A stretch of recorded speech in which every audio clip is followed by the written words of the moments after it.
esta presentación que plantea hacer una especie de paseo por algunas cuestiones que hacen a la inteligencia artificial.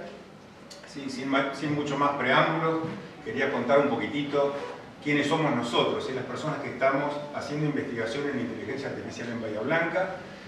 Hay un instituto que es el más joven de los institutos del CONICET Bahía Blanca, son 12 institutos en total actualmente. Ese instituto es el ISIC, es un instituto de doble dependencia del CONICET y la Universidad del Sur, y es uno de los más antiguos del país, ¿sí? Si no el primero, en investigar la temática de inteligencia artificial. Estamos hablando de que empezamos a trabajar en estos temas allá por 1990. ¿Sí? Es decir, yo en ese momento estaba terminando mi carrera de grado y junto con otros colegas que ahora son profesores, investigadores, empezamos a trabajar en investigar distintos temas por un profesor, Guillermo Simare, que vino de Estados Unidos y fue un poco el mentor el que nos motivó a encaminarnos por esa senda.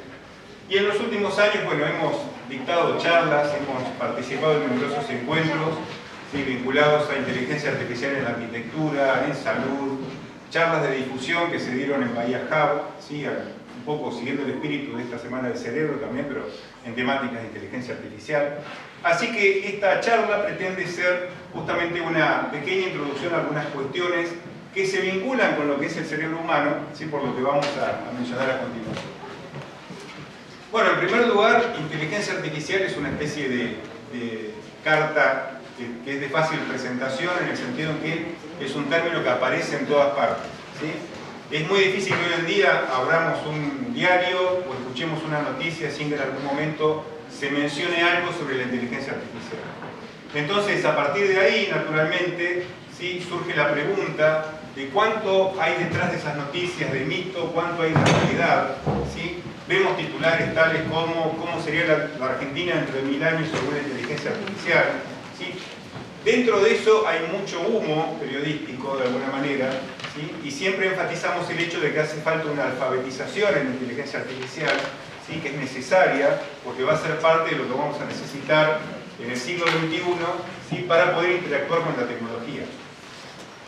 Pero bueno, si nos queremos remontar a dónde se originan todas estas cuestiones, ¿sí?, por qué aparece la inteligencia artificial, podemos pensar, ¿sí?, rápidamente en el surgimiento de lo que es la computación, ¿sí? Entonces resulta ser que la computación es una disciplina que tiene sus orígenes en los años 30 del siglo XX, cuando todavía no existían las computadoras, ¿sí? De hecho hay una persona que para la gente que investiga computación, los que estamos en ciencias de la computación, es una especie de prócer, que es Alan Turing, que es el padre de la computación y también de la inteligencia artificial. Y en el año 1936 es Turing el que desarrolla un modelo matemático que se llama máquina de Turing, que pasa a ser la base de la computadora actual, ¿sí? Todos nosotros tenemos en el celular que tenemos en la mano una computadora que sigue el modelo desarrollado por Turing, ¿sí? Todas las notebooks, las tablets, todos los dispositivos digitales responden a ese modelo. Y Turing fue un precursor porque se hizo las preguntas que tenemos acá: ¿qué poder tienen las máquinas? ¿Qué es la inteligencia? ¿Habrá algo que una máquina nunca podrá hacer? ¿Sí? De alguna manera él fue el fundador de la inteligencia artificial, aunque no la denominó de esa forma. Justo, se quedó sin pilas esto. Así se puede avanzar. ¿Hay otro ahí?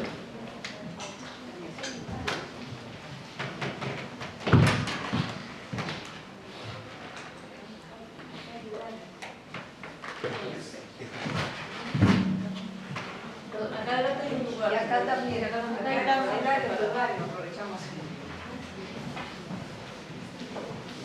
Para avanzar.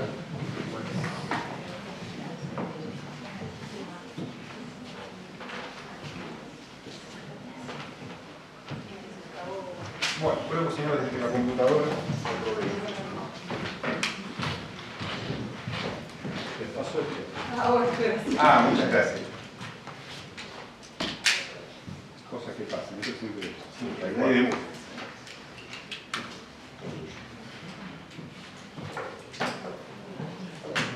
Bueno, muchas gracias.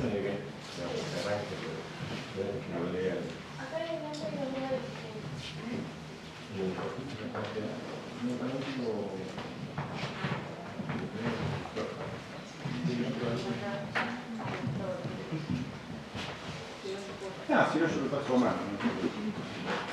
No, rojito como Bueno, rojito así. Sí.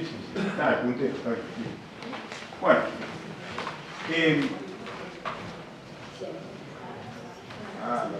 La presentación ese tipo.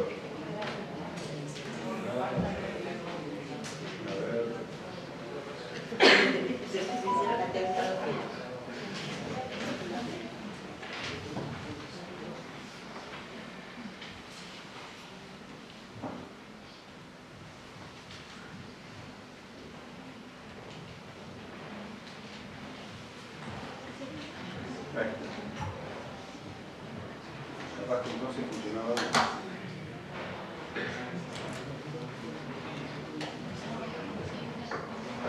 Sí, bueno, perdón, mil disculpas. Entonces, bueno, siguiendo, esperemos que la máquina funcione. De alguna manera este es Turing que está metiendo la mano también, sintiendo que estamos hablando de él. Pero bueno, Turing plantea en 1936, ¿sí?, un desarrollo en el cual esa máquina de Turing, esa máquina de papel, de lápiz y papel, él plantea que se pueden resolver todos los problemas del universo, todos los algoritmos se van a poder resolver con esa máquina. ¿Y qué es un algoritmo? Hablando en un sentido general. Un algoritmo es una secuencia de pasos para resolver algo. Es cualquier situación donde uno utiliza una manera mecánica, ¿sí?, de resolver algún problema. Los programas de computadoras típicamente uno los asocia con algoritmos, pero en realidad todo lo que aprendemos a lo largo de nuestra educación, a sumar los números, a hacer una torta de vainilla, preparar mate, buscar una palabra en un diccionario, ¿sí?, son cosas que son trasladables a otras personas, son repetibles, y a partir de ahí los seres humanos han construido cultura, ¿sí?, y han construido la civilización. Entonces, la inteligencia será un conjunto de algoritmos, un conjunto de acciones que uno sabe resolver, ¿sí?, siguiendo ciertos pasos. ¿Qué significaría que una máquina muestre inteligencia? Entonces, lo que propone Turing, como de manera muy astuta, en el año 1950, es lo que él llama el juego de la imitación, ¿sí? Para entenderlo de manera sencilla, imaginemos que hay una persona, ¿sí?, Juan y María, que están teniendo un diálogo en WhatsApp, y de alguna manera, ¿sí?, Juan se cansa de chatear con María, por la razón que fuera, y reemplaza, ¿sí?, los diálogos que tiene con María con una aplicación que lo representa a él. Es decir, hay un programa que aprendió a partir del chat qué cosas dice Juan, y María empieza a chatear con ese programa, y Juan deja el celular, ¿sí?, en modo avión, de alguna manera, ¿sí?, y María cree que está chateando con Juan, pero en realidad Juan no es la persona que está hablando. Hay un programa que actúa en nombre de él. Si María cree que realmente habla con Juan después de cierto tiempo, es que el programa demuestra que tiene inteligencia, ¿sí? La inteligencia, según Turing, es la capacidad de una máquina de engañar a un ser humano haciéndose pasar por otro ser humano, ¿sí? Básicamente esa es la esencia de la definición de inteligencia. En lo que es la inteligencia artificial, a partir de 1950, entonces, hay una serie de hitos, ¿sí? Aparecen, recordemos que acá estamos hablando de finales después de la Segunda Guerra Mundial, aparecen las primeras computadoras electrónicas. En los años 60 se da toda la carrera espacial, muchos desarrollos, de alguna forma, motivados también por eso, y entre fines de los 60 y mediados de los 90 hay una especie de invierno, ¿sí?, dentro del cual no hay desarrollos muy significativos, para posteriormente, a partir del advenimiento de Internet, empezar a avanzar más rápidamente, ¿sí? Empezamos a tener las aspiradoras robóticas, ¿sí?, el perrito Aibo que apareció hacia fines del siglo XX, ¿sí?, y últimamente sí tenemos todos los chatbots, todas las tecnologías donde aparecen, bueno, sistemas como Watson, los sistemas que juegan al ajedrez y le ganan al campeón mundial de ajedrez, ¿sí? Y para terminar, en los últimos años, ¿sí?, con lo que es el desarrollo de la inteligencia artificial generativa, que todos ustedes conocen a través de lo que se llama ChatGPT, ¿sí?, que es un ejemplo de lo que se llama grandes modelos de lenguaje, y hay otras empresas sí que han desarrollado sistemas similares. Por supuesto, lo que hacemos acá en esta charla es muy breve y pretendemos dar un panorama general, no entrar en cada uno de estos detalles, pero justamente lo que nos permite apreciar lo que mencionábamos antes es que la inteligencia artificial, ¿sí? Tiene definiciones que pueden ser desde la perspectiva de sistemas que actúan como humanos versus la perspectiva de sistemas que actúan según cierta racionalidad, ¿sí? Entonces acá tenemos distintas definiciones alternativas, ¿sí? El arte de crear máquinas que hacen funciones que requieren inteligencia cuando son realizadas por seres humanos, etcétera, etcétera. Es decir, son definiciones que un poco refinan esta idea original que tuvo Alan Turing. Entonces, notemos que uno podría decir, bueno, los seres humanos piensan de cierta manera, actúan de cierta manera, no siempre es inteligente lo que los seres humanos hacen. ¿Sí? Que una máquina haga lo mismo que un ser humano no significa que sea inteligente, en el sentido de que los seres humanos cometen errores, se dejan guiar por prejuicios, ¿sí? y tienen distintos comportamientos que no quisiéramos o no los veríamos desear. Entonces, por otro lado, podemos decir, pensemos en una máquina, en un sistema que piense racionalmente, que actúe de la manera correcta, ¿sí? Siguiendo la lógica y la razón, ¿sí? que piense de esa forma o que actúe de esa forma. Entonces, de alguna forma, lo que vemos es que en la mirada que podemos tener sobre la inteligencia artificial, podemos hacer foco en los procesos mentales o foco en el comportamiento, ¿sí? Distinguir como dos estratos, dos maneras de pensar esta problemática. O bien, podemos pensar que lo que nos gustaría es tratar de emular las características que tienen los humanos, lo que nos hace humanos, versus las características que hacen que un sistema tenga un buen desempeño. ¿Sí? Entonces acá tenemos como distintas visiones, que por supuesto no hay una que sea correcta o incorrecta, sino que estamos ilustrando cómo todo eso se pone en perspectiva, ¿sí? A partir de dónde uno puede querer avanzar. Vale la pena señalar también que dentro de la inteligencia artificial aparecieron epistemólogos, filósofos, neurocientíficos, o sea, es una disciplina que se abastece de gente de distintas perspectivas, ¿sí? Eso lo hace muy rico también ese tipo de investigación. Por supuesto hay matemáticos y gente de ciencias de la computación, y más que una disciplina científica en sí, la inteligencia artificial es un crisol de disciplinas, ¿sí? Que tiene que ver con lo que la tecnología ha hecho posible hoy a partir de todas estas ideas originales que tuvo Alan Turing hace 70 años. Se habla de una inteligencia artificial fuerte en el sentido de decir, bueno, la inteligencia artificial, su límite es llegar a una máquina que tenga conciencia, ¿sí? Que la conciencia sea algo que pueda estar en un dispositivo mecánico. La pregunta que aparece ahí es, ¿qué es la conciencia exactamente? ¿Sí? Nosotros tenemos conciencia de quiénes somos. Y es una pregunta, por supuesto, que hay que juntar a un comité de filósofos y epistemólogos y gente que sabe de estos temas para poder opinar al respecto. Mientras que hay otra idea que es más sencilla, donde uno lo que busca es lograr que las máquinas actúen como si fueran inteligentes, ¿sí? Entonces aparecen muchas cuestiones, ¿sí? Interesantes, como lo que se conoce como el experimento de la caja china, ¿sí? Donde un epistemólogo, John Searle, lo que planteó fue justamente imaginar a una persona que tiene un diccionario aquí con todas las traducciones del chino al castellano, ¿sí? Hay una persona acá que coloca una frase en chino por una ranura, esta persona que está acá adentro busca en ese diccionario hipotético, ¿sí? Que tiene todas las frases posibles, la traducción de la frase en chino al castellano y la devuelve por otra ranura.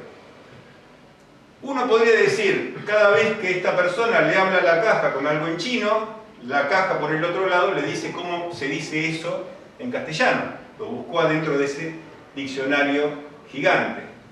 La pregunta es, ¿la caja que tenemos ahí está entendiendo el chino? ¿Está pudiendo traducir cualquier cosa que yo diga en chino al castellano? Ahora, está realizando un proceso mecánico de traducción. ¿Qué significaría que lo entiende? ¿La persona que está usando ese diccionario y buscando las traducciones está entendiendo chino? No, simplemente hace un proceso mecánico. Y aparecen todo un montón de cuestiones que tienen que ver justamente con cómo definimos qué es saber algo, ¿sí? Qué significa el conocimiento, etc. Bueno, yendo un poco más a la segunda parte de esta charla y a cuestiones que tienen que ver con el cerebro, que traté de orientarme también en el contexto de esta Semana del Cerebro, por qué la inteligencia artificial, una de sus partes, ¿sí? Se acerca al cerebro humano, es lo que se llaman redes neuronales artificiales. Las neuronas, bueno, tienen las características que mencionamos acá. Yo no soy experto, ¿sí?, en biología, simplemente acá mencionamos los elementos típicos, las dendritas, los axones, sinapsis, cómo las neuronas se conectan unas con otras en el cerebro humano. Ahora bien, la riqueza de la capacidad, ¿sí?, neuronal del cerebro está dada justamente porque estas neuronas están interconectadas de miles, millones, ¿sí?, de maneras diferentes, números con muchos ceros, ¿sí?, que nos indican esas conexiones. Ahora bien, ¿qué es lo que ha hecho la gente que ha desarrollado las redes neuronales artificiales? Que se las llama redes neuronales a secas, ¿sí?, pero en realidad son elementos artificiales, no son neuronas de verdad. Una neurona artificial es una función matemática, es algo que está representado acá, donde hay distintos cablecitos que tienen distintos pesos, ¿sí?, que corresponden a las conexiones, ¿sí?, que podría tener yo asociadas a dendritas, y de alguna manera esta neurona dispara un impulso similar a lo que pasa en una neurona física del cerebro. Estas neuronas artificiales, estas funciones, se pueden programar en una computadora y se pueden interconectar armando una especie de malla, como la que aparece acá, como un grafo, similar a las conexiones que hay en las neuronas del cerebro humano. Entonces, ¿qué es lo que hace la gente que programa sistemas de redes neuronales o los sistemas de inteligencia artificial? Le muestra, por ejemplo, a estas neuronas artificiales, varios ejemplos de caras de gatitos, ¿sí?, y le indica, te voy a dar una foto de un gatito, te voy a dar otra foto de otro gatito, y estos pesos que están acá adentro en esas neuronas artificiales van aprendiendo el concepto de lo que es un gato. O sea, las funciones son funciones matemáticas que terminan con ciertos numeritos asignados, pero resulta ser que yo después le doy una foto de algo que esta red nunca vio, y la red me va a decir, esto que me diste es un gato, y te lo aseguro con un 99.9 de certeza, ¿sí? La red neuronal aprende el concepto de lo que es un gato a partir de distintos ejemplos de gatos con los cuales yo la entreno, ¿sí? Entonces se requieren acá muchos datos de entrenamiento. Lo interesante es que con redes neuronales suficientemente complejas yo puedo aprender montones de cosas, ¿sí? Se usan para muchísimas cosas. De hecho, uno de los primeros usos que tuvieron estas redes neuronales son los coches autónomos, ¿sí? Ahora todo el mundo conoce lo que es Tesla y demás, pero hablamos de que hace ya 30 años se usaron camaritas, ¿sí?, asociadas a autos, para que mientras un ser humano iba manejando, había una red neuronal que aprendía en qué posición estaba el volante según lo que yo estaba viendo por el vidrio del coche. La red entonces era entrenada y después al auto le sacaban el conductor humano, le ponían un mecanismo que doblara el volante y el auto aprendía a manejar solo habiendo entrenado esta red neuronal, ¿sí? O sea que se logró hacer con redes neuronales imitar comportamientos que son típicos en humanos. Ahora, la digitalización de la actividad humana, estamos hablando de que acá hay datos de por medio, ¿sí? Y uno puede pensar, bueno, pero hacen falta muchos datos para que estas redes aprendan. El problema o la ventaja, es que todo lo que estamos haciendo hoy en día, casi todo es digital, ¿sí? Cada vez que uno usa un teléfono, lo que está teniendo es información digital. Conceptos como una persona que está quieta, una persona que está en movimiento, todo eso ya está programado, ya fue programado en distintas redes neuronales. O sea, existe manera de capturar, por ejemplo, si uno filma en un sector de un aeropuerto, qué persona se mueve, qué persona está quieta, ¿sí? Todo eso está automatizado. Hace años atrás alguien podría decir, es imposible que una máquina pueda darse cuenta de si una persona está caminando, o está quieta, o está sentada. Hoy en día es posible, ¿sí? O sea que esa frontera que Turing planteó se ha movido hacia adelante. Y de hecho, cuando nosotros, por ejemplo, usamos Netflix o cualquier plataforma, de estas que están acá, Booking, Amazon, Mercado Libre, nos sorprendemos muchas veces. Bueno, mirá, justo estoy por comprar esto, me recomendaron que también compre esto otro, que era lo que yo estaba pensando, ¿sí? ¿Por qué aparecen ese tipo de cosas? Bueno, porque una plataforma, por ejemplo, de streaming, tiene millones de usuarios, de los cuales aprende, ¿sí?, con una red neuronal o un mecanismo parecido, cuáles son las preferencias asociadas. Entonces, cuando yo me conecto a la plataforma, sentado en el sillón de mi casa, y aparece una sugerencia. Esa sugerencia es el resultado de millones de personas que dieron sugerencias distintas y que el algoritmo de la plataforma aprendió, ¿sí?, para sugerirme algo a mí. Ahora bien, aparece acá también un problema, ¿sí?, interesante, que son las cajas negras, ¿sí? Esto que estamos diciendo, por supuesto, imagínense que yo tengo que operarme del corazón y alguien me dice, voy a usar un sistema de inteligencia artificial, con el 93% de certeza te tengo que operar, ¿sí?, versus un médico en el mundo real que me dice, te tenés que operar porque, y me da una explicación, ¿sí? Es importante contar con explicaciones. Entonces, la inteligencia artificial cada vez más se orienta hacia un concepto que se llama explicabilidad. Y de hecho la Unión Europea y distintos gobiernos lo piden eso cada vez más en los sistemas que tengan que ver con servicios públicos o aspectos en los cuales el Estado va a estar involucrado. En las agendas de los gobiernos, ¿sí?, hoy en día, en Estados Unidos, Unión Europea, en China, cada vez más hay planes nacionales de inteligencia artificial que busquen articular políticas de gobierno, ¿sí?, junto con todas estas condiciones que tienen que ver con derechos humanos, ¿sí? Aparece entonces toda una cuestión ética de por medio muy compleja. Mencionamos acá algo